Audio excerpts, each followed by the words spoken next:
3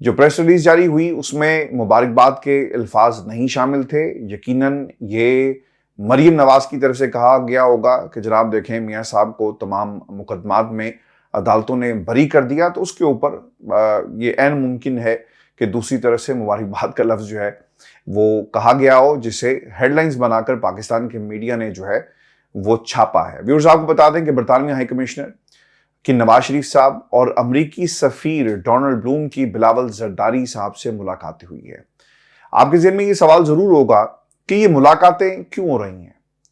عمران خان کے جیل جانے کے بعد نا پاکستان میں سیاسی لیڈرشپ کا اور سیاسی قیادت کا ایک بہت بڑا بحران ہمیں نظر آ رہا ہے, جو عوام کی مقبولیت کے ساتھ کھڑا ہو, جسے عوام پسند کرتی ہو. اور اب جو پیچھے لوگ بچے ہیں جس میں مریم ہے, شہباز شریف صاحب اور پھر نواز شریف صاحب, سزا یافتہ, عدالتوں نے انہیں بری کر دیا, لیکن کیا وہ سزا یافتہ نہیں ہے؟ یہ ایک بنیادی سوال ہے. ان سفیروں کا بنیادی طور پر ہوتا کیا ہے جی کام, کہ وہ پاکستان کے اندر جتنی بھی یعنی جہاں جہاں پہ یہ تعینات ہوتے ہیں وہ اس ملک کی سیاسی شخصیات سے ملاقاتیں کرتے ہیں, ان کی رائے جانتے ہیں, اپنے اور انٹرنیشنل سینیریو کے اندر جتنے بھی ان کے تعلقات ہیں اس کا جائزہ لیا جاتا ہے. کسی بھی موضوع کے اوپر پاکستان کی پالیسیز کیا ہیں, انتخابات کیونکہ ہونے جا رہے ہیں, اور یہ سیاسی جماعتیں الیکشن کے حوالے سے کیا سمجھتی ہیں, امریکہ کے ساتھ تعلقات کے حوالے سے ان کا کیا خیال ہے, انٹرنیشنل افیئرز کے اوپر نواز شریف صاحب کا کیا خیال ہے, جو کہ ایک جوک ہوگا یہ بتانا یا اس کے اوپر بات کرنا, لیکن اس کے باوجود جو ہے یہ سوالات جو ہیں وہ اٹھائے جاتے ہیں اور پھر ان تمام چیزوں کو اپنے اپنے ملک میں رپورٹ کر دیا جاتا ہے کہ گراؤنڈ کے اوپر اس وقت سیاسی جماعتیں کون سی ہیں اور وہ کیا سوچ رہی ہیں دوسرے ممالک کے حوالے سے اور انٹرنیشنل افیئرز کے حوالے سے. اب گدے پر سفید لکیریں لگانے سے نا وہ زیبرا نہیں بن جاتا. اسی طرح نواز شریف کے لیے جتنی بھی قانونی رکاوٹیں چن چن کر راستے سے ہٹائی جا رہی ہیں, ان سب کے باوجود نواز شریف میدان میں اترنے سے گھبرا رہے ہیں. وہ کہہ رہے ہیں کہ مجھے کسی نہ کسی طرح الیکشن کے بغیر ہی شیروانی پہنا دو. سپریم کورٹ کے نااہلی ختم کرنے والے فیصلے کے بعد جاتی عمرہ میں ویورز ایک انتہائی اہم میٹنگ ہوئی ہے, اور یہ ملاقات تھی سفیر صاحب کے ساتھ جس کا میں نے آپ کے ساتھ ذکر بھی کیا. اب سوال یہ پیدا ہوتا ہے کہ ایک سفیر نواز شریف کو سزا ختم ہونے پر مبارکباد کیوں دے رہا ہے, اگر یہ واقعی مبارکباد دی گئی ہے. کیا برطانوی سفیر کو پہلے سے پتا ہے کہ اگلے وزیر اعظم نواز شریف صاحب ہوں گے؟ کیا پاکستانی سفیر بھی اسی طرح امریکی سیاستدانوں سے ملنے جاتے ہیں؟ اور پھر یہ بھی سوال بہت ہی اہم ہے کہ کیا یہ پاکستانی سیاست میں بیرونی ہاتھوں کی کھلم کھلا کیا مداخلت نہیں ہے؟ اور برطانوی ہائی کمشنر نے کراچی, لاہور, اسلام آباد میں مختلف سیاسی جماعتوں سے اپنی ملاقاتوں کے حوالے سے آگاہ کیا اور کہا کہ 8 فروری کو اجتماعیت کے حامل انتخابات کا انعقاد پاکستان کے مستقبل کے لیے انتہائی اہم ہے. ویورز یہ سوال کہ کیا برطانوی ہائی کمشنر یا پھر کوئی ڈاکیا جو پہلے مختلف سیاسی لیڈرشپ سے ملتا ہے پھر دوسرے کو آگاہ کرتا ہے, نواز شریف کو پیغام پہنچایا گیا کہ الیکشن 8 فروری کو ہی ہوں گے. اب یہ جو دوسری ملاقات ہے نا جی, وہ بلاول بھٹو زرداری سے امریکی سفیر ڈونلڈ بلوم نے یہ ملاقات کی ہے. ملاقات میں آزادانہ منصفانہ انتخابات کی اہمیت اور موجودہ سیاسی امور پر تبادلہ خیال کیا. یہ چیزیں جی جو رپورٹ ہوئی ہیں, اور پھر نگران وزیر اعظم انوار کاکڑ سے بھی انہوں نے ملاقات کی. ایسا لگ رہا ہے کہ پہلے نواز شریف صاحب سے ملاقات ہوئی, پھر وہ نواز شریف سے ملاقات کرنے کے بعد فرزند زرداری بلاول زرداری صاحب کے پاس جاتے ہیں, اور پھر کاکڑ صاحب کے پاس جا کر یہ ملاقاتوں کا حال احوال جو ہے یعنی ایک پلس چیک کی جا رہی ہے. ایسا لگتا ہے جہاں جہاں بھی یہ ملاقاتیں ہوئی ہیں. اب کیا پاکستان پر الیکشن کے لیے دباؤ ہے؟ کیونکہ اس وقت election the most relevant question ہے ایسے سینیریو میں جب یہ لوگ جو ہیں مل رہے ہیں. جس طرح کی ملاقاتیں چل رہی ہیں نا جی, اس سے لگ یہ رہا ہے کہ پاکستان پر برطانیہ اور امریکہ کا الیکشن کے حوالے سے نا کافی دباؤ ہے. اور اس ملاقات میں بھی نواز شریف کے الیکشن کے حوالے سے خدشات دور کیے گئے ہوں گے, کیونکہ نواز شریف کھیلنے سے ہی انکار کر رہے ہیں اور ابھی تک انہوں نے عملی طور پر اپنے کھلاڑیوں کو, اپنے پلیئرز کو, اپنے ریلو کٹوں کو جو ہے وہ میدان میں نہیں اتارا. اور اب جو خبر آ رہی ہے نا, یہ میں آپ کو اس لیے بھی یہ امپورٹنٹ خبر ہے کیونکہ مختلف بیانات پاکستان مسلم لیگ نون کے اندر سے آئے کہ ہماری تیاری نہیں ہے, ہمارا منشور نہیں ہے, ہم جلسوں میں نہیں جا رہے اور ہماری کسی لیول کے اوپر بھی کوئی تیاری نظر نہیں آ رہی. یہ خواجہ آصف صاحب کا بیان تھا, پھر اس کے ساتھ ساتھ عرفان صدیقی صاحب نے بھی بیان دیا. اب یہ ہو کیا رہا ہے, میں آپ کو یہ بات بتا دیتا ہوں.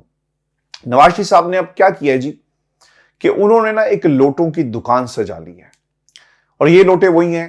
راجہ ریاض جو اپوزیشن لیڈر تھا, ابھی اپوزیشن کر رہا تھا, لیکن اس کے ساتھ ساتھ انہوں نے باقاعدہ طور پر ایک جماعت کی حمایت میں بیانات دینا شروع کر دیے. اب نون لیگ کے اوپر نا ایک بہت بڑا برڈن تھا. بائی الیکشنز کے اندر بھی انہوں نے یہ کہا کہ ہم لوگوں کو یعنی ٹکٹ دے کر انہوں نے اپنے اوپر بہت ساری تنقید جو ہے اپنے نام کی اور لوگوں کے اوپر بھروسہ کیا, لیکن جو حال ان کا ہوا وہ پاکستان کی عوام کے سامنے ہے. لوگوں نے انہیں سرے سے جو ہے وہ مسترد کر دیا. اب ان حالات میں نون لیگ کے اپنے لوگوں کو چھوڑ کر اگر آپ لوٹوں کو ایڈجسٹ کریں گے اور اس کا کیا جواب دیں گے, آپ کو بتا دیتے ہیں جی کہ جولائی 2022 میں پنجاب کی 20 نشستوں پر ہونے والی ضمنی انتخابات میں پاکستان تحریک انصاف نے 15 نشستیں جیتی, اور نون لیگ کی اس بڑی ہار کی ایک وجہ یہ تھی کہ چودھری پرویز الہی کے خلاف تحریک عدم اعتماد میں نون لیگ کا ساتھ دینے والی پی ٹی آئی اراکان جتنے بھی تھے, نون لیگ نے جن کو ٹکٹ دیا اور پھر ان سے وعدہ بھی کیا, اب وہی کام نون لیگ جو ہے وہ سیٹ ایڈجسٹمنٹ کے نام پر کرنے جا رہی ہے. پاکستان تحریک انصاف کے کیونکہ کل جو گزر گیا تحریک عدم اعتماد کے حوالے سے جن لوگوں کو فیسیلیٹیٹ کیا گیا اور جنہوں نے ساتھ دیا, اب ان کو باقاعدہ نوازنے کی نواز لیگ کی طرف سے باری آ گئی ہے, اسی لیے سیٹ ایڈجسٹمنٹ جو ہے کی جا رہی ہے. آپ کو ویورز یہ بھی بتا دیں کہ پاکستان تحریک انصاف کے کل 18 لوٹے نون لیگ نے پنجاب کی قومی اور صوبائی اسمبلیوں پر ایڈجسٹ کر لیے ہیں. ان میں ایک لوٹا ایسا بھی ہے جو 4 پارٹیاں بدل چکا ہے, اور اس کا نام راولپنڈی سے تعلق رکھنے والے غلام سرور خان صاحب ہیں جی. پیپلز پارٹی, نواز لیگ, کاف لیگ اور پی ٹی آئی میں یہ رہ چکے ہیں, اور اب ماشاءاللہ 5ویں پارٹی کی ٹکٹ پر الیکشن لڑنے جا رہے ہیں. اور اب پاکستان کی عوام کے اوپر ایک بہت بڑا یہ سوال ہوگا کہ وہ انہیں قبول کرتے ہیں یا نہیں کرتے. اور اسی طرح فیصل آباد سے تعلق رکھنے والے اجمل چیمہ جولائی 2022 میں ضمنی الیکشن میں نون لیگ کے ٹکٹ پر پاکستان تحریک انصاف کے جو رکن تھے, امیدوار تھے, ان سے یہ الیکشن ہار چکے ہیں. تب اتنی بڑی تعداد میں الیکشن ہارنے پر نون لیگ نے یہ موقف اپنایا تھا کہ چونکہ امیدوار ان کے اپنے نہیں تھے بلکہ پاکستان تحریک انصاف سے بغاوت کرنے والے, اس لیے ووٹرز نے ان کو ووٹ نہیں ڈالا. تو پھر اب کیا ہوگا, یہ نون لیگ کا وہی سپورٹر ان لوٹوں کو سپورٹ کیا کرے گا جو اب استحکام پاکستان پارٹی میں ایک نئے پلیٹ فارم سے کھڑے ہونے جا رہے ہیں. یہ نون لیگ کے ووٹر کا ایک بہت بڑا امتحان ہوگا, کیونکہ روایتی طور پر نون لیگی ووٹرز کسی اور جماعت کی امیدوار کو کبھی بھی سپورٹ نہیں کرتے. اور ویورز, آپ کو اس سوال کا جواب بھی میں دے دوں کہ نون لیگ نے استحکام پاکستان پارٹی کے کس رہنما کو ٹھینگا دکھا دیا, کیونکہ یہ بہت ہی امپورٹنٹ ہے. آپ نے فردوس عاشق ایوان صاحبہ کو بہت بولتے ہوئے دیکھا ہوگا, تو انہیں بھی ٹھینگا دکھا دیا گیا ہے. ہمایوں اختر خان صاحب کو بھی ٹھینگا دکھا دیا گیا ہے. فاروق حبیب صاحب جنہوں نے پریس کانفرنس بھی کی اور کیا حال ان کا ہوا آپ کے سامنے ہے. اور اس کے علاوہ فردوس عاشق ایوان, ہمایوں اختر پاکستان تحریک انصاف کے ٹکٹ پر 2018 کا الیکشن جو ہے وہ ہار چکی ہیں. نون لیگ اور آئی پی پی کی سیٹ ایڈجسٹمنٹ کے پیچھے اب کون ہے, اس سوال کا جواب بھی میں آپ کو دے دیتا ہوں. ایک تو نون لیگ کی اپنی مجبوری ہے کہ اس وقت عوامی غصے کے باعث ان کے پاس تگڑے امیدوار جو ہیں وہ موجود نہیں ہیں, اور نمبرز پورا کرنے کے لیے ان کو آئی پی پی کے ساتھ سیٹ ایڈجسٹمنٹ کرنا پڑ رہی ہے. دوسرا, اس ایڈجسٹمنٹ کے پیچھے پاکستان کی اسٹیبلشمنٹ کا ایک بہت بڑا ہاتھ ہے جس نے اس جماعت کو بنایا, لانچ کیا, اور اب اگر یہ پارٹی اور یہ کمپنی جو ہے کامیاب نہیں ہوگی تو یقیناً یہ لمحہ فکریہ ہوگا. اسی لیے پاکستان کی طاقتور حلقے جو ہیں ان کی ایک سپورٹ حاصل ہے آئی پی پی کو, اور نون لیگ سے یہ سیٹ ایڈجسٹمنٹ کا جو ہے یہ پورے کا پورا تقاضا جو ہے ان کے کہنے پر ہو رہا ہے. ویورز, آپ کو یہ بھی خبر دے دیں کہ وزیراعظم بننے کی ضد چھوڑ دو, یہ مشورہ ہے نون لیگ کی ایک انتہائی اہم شخصیت کا, اور نواز شریف کی اپنی جماعت کے سینیٹر اور ماضی میں نواز شریف صاحب کے کافی قریب رہنے والے سینیٹر مشاہد سعید یہ کہتے ہیں کہ نواز شریف دل بڑا کریں اور صدر بن جائیں, چوتھی بار وزیراعظم بن کر کون سا Guinness book of world record میں اپنا نام انہوں نے درج کروانا ہے. اچھا, یہ اب ہو پتا کیا رہا ہے, بنگلہ دیش میں آپ نے دیکھ لیا کہ وہاں پر بھی خواہش تھی اور کوئی ایک بار پھر وزیراعظم بن گیا, تو یہ نا اس خطے کی سیاست کا ہمیشہ سے یہی رنگ رہا ہے. عرفان صدیقی صاحب ٹیلی ویژن پر کہہ چکے ہیں کہ ہم ایک ورلڈ ریکارڈ جو ہے بنانا چاہتے ہیں. پاکستان کا بیڑا غرق ہو جائے تو تسی ورلڈ ریکارڈ جڑا لازمی بنا لینا. نواز شریف صاحب کو جانتے ہوئے اور زمینی حقائق کی بنیاد پر مشاہد حسین سعید صاحب یہ کہتے ہیں کہ میں بات کر رہا ہوں. اس وقت ہائبرڈ پلس نظام ہے جس میں نواز شریف کا گزارا نہیں ہو سکے گا. اس سے قبل بھی 3 وزیر اعظم کو جیل جانا پڑا اور نواز شریف صاحب ایک پیادے کی حیثیت رکھتے ہیں. یہ انہوں نے کیوں کہا؟ کیونکہ مشاہد حسین سعید صاحب کے مطابق جو زیادہ فیورٹ تھے وہ اب تھوڑے کم رہ گئے ہیں.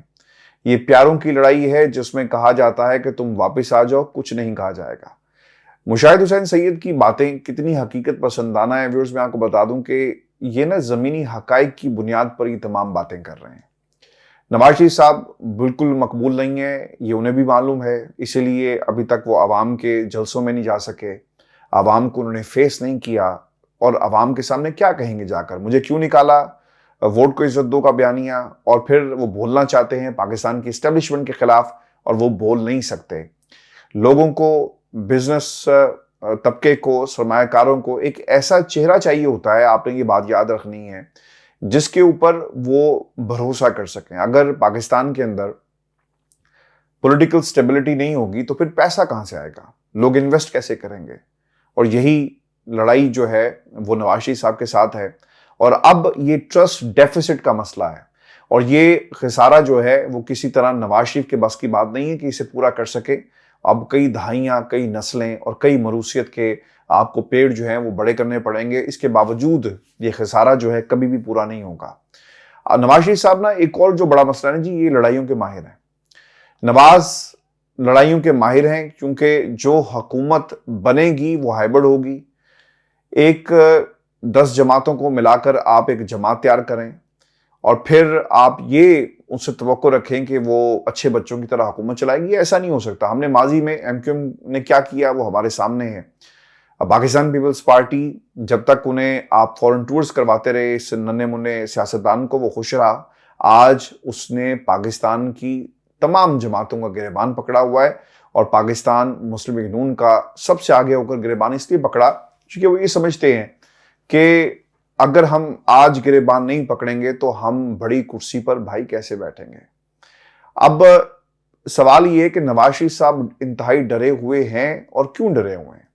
آپ کو ویورز بتا دیں کہ نواز شریف اس سیٹ، اس سیٹ اپ کی وجہ سے اتنے ڈرے ہوئے ہیں کہ ان کے مخالفین بھی ان پر حملے جو ہیں وہ بار بار کر رہے ہیں. خورشید شاہ صاحب یہ کہتے ہیں کہ شاید نون لیگ کو بھی یہی کہا ہو کہ الیکشن نہیں ہوں گے، خاموشی سے بیٹھ جاؤ. اسی کے ساتھ یہ بھی کہا ہوگا کہ باہر سے آئے ہو، ریسٹ کرو، پھر کوئی مسئلہ نہ ہو جائے کہ باہر دوبارہ تمہیں واپس جانا پڑے. یہ خورشید شاہ صاحب کے بیانات تھے. اور میں آپ کو نا پچھلے کچھ دنوں سے مسلسل انگیج کر رہا ہوں اس کنورسیشن کے اندر کہ بھائی پاکستان کے اندر انتخابات نہیں ہونے کی تیاری جو ہے وہ کی جا رہی ہے اور حکمت عملی طے کی گئی. اور حکمت عملی میں کہاں کون سٹینڈ کرتا ہے اور کیا اقتدار کے ایوانوں کے اندر ہو رہا ہے، یہ میں آپ کو مسلسل بتا رہا ہوں.